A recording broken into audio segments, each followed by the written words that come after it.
Good morning. Today I am going to talk about another survivor story. He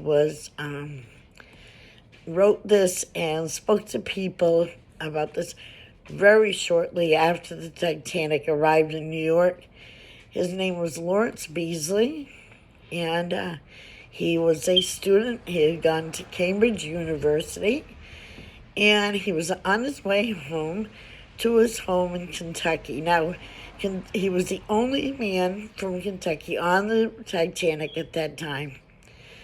And he said that up until the ship hit the iceberg, things were just normal. He had a wonderful trip. Food was delicious. He got to work out in the gym. He met wonderful people. Everything was fine, but the last night of the voyage, it was a Sunday, and they went out to the restaurant or to eat, and it was so cold that he said that he didn't even want to go up on deck. It was just unbelievable. So he got prepared for bed and climbed into bed around 11, he said. He had not been asleep for a long time. He was asleep for probably half an hour when he was woken by the juddering of the ship. He felt the ship shudder, and then he felt a second whacking, like it had been hit twice. He listened for a second and was surprised to hear that all the engines on the ship had stopped. Now, these were loud, very loud. You couldn't miss them. And the deafening silence was probably the scariest part of the whole trip. So at first he decided he was just going to kind of wait around and see what was going on. But then his curiosity got him. So he went up on deck in some mild clothes, in his sleeping clothes actually, and met with other people. Not too many, but they were up and they've been wakened by the noise and everything. And he looked around and didn't see anything, but it seemed peaceful. The boat seemed to be fine. And he said, well, he thought that it might have thrown a propeller blade. He looked inside and saw some men playing cards. So he went inside and asked the men if they had seen anything. And one of the men said that they had felt the shimmy of the ship much harder because they were up on deck, and they had looked out the windows or the portals and seen an iceberg go very close to the ship. And so there was not too much talk. He said it was very calm up on deck and everything. And he decided to go back to bed. It was cold, and so he went downstairs and went back to bed. And he couldn't sleep because people were wandering around the halls and it was loud. And he could hear people banging on doors, telling him that they had to get up on deck. So he put on some warmer clothes, and he went up on deck. He went on B deck. It was there that the things were still very calm, but the boat had a list, not a large one, but a list, and it was leaning down to where it was going down by the bow. And he was told, they were shouted at because they were allowing off steam. It was very loud. Now it wasn't quiet. And the men shouted that they were to stand back because they were going to lower the boats down to the deck below. And women were to go down there, and the men were to stay up. So he's like looking around. He's standing by the, away from the deck and everything, and he sees all these boats being lowered, and then he goes over and he's watching over the rail, and he sees um, women getting into the boats. He sees that they're not filling them; they're just putting in, and he decides it's too cold. He's going to go down and get another jacket. But as he tries to go down the stairs, there's too many people trying to get up the stairs, and he found it impossible to get up the stairs, so he had to stay with what he had for clothes.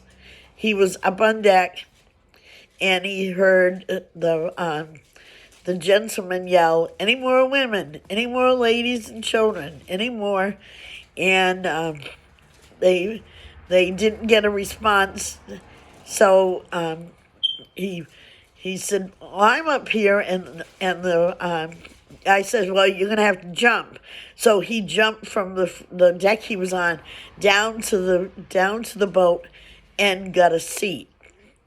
He said as the boat started to lower, two women were pushed through the crowd, and they put them on the boat, but they had already started lowering, so the two women had to jump themselves.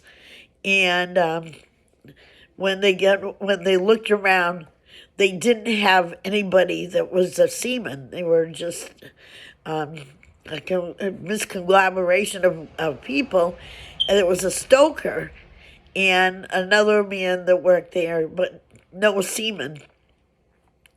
So they're going down, and they've got to release. They get into the water, but they've got to release the ropes because they've got to get away from the boat, and nobody knows how to do it.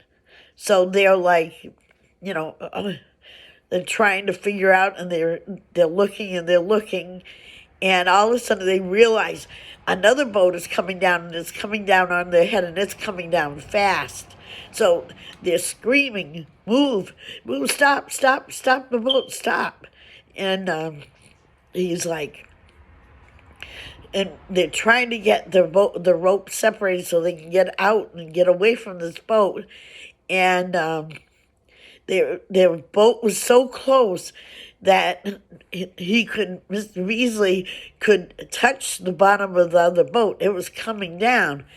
And just at that time, one of the other men grabbed a knife and cut the ropes. And they were able to separate without anything but emotional harm.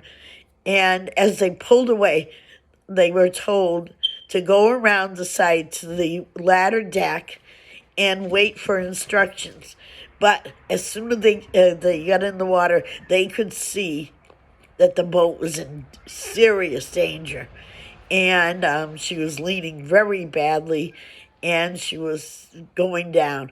So they didn't think that there was anything they could do. They had all these people in the boat. Nobody knew much about seamanship, and the stoker had always been downstairs. Now, he said that he had been in to sea for 26 years, and he had never seen such a brightly lit sky.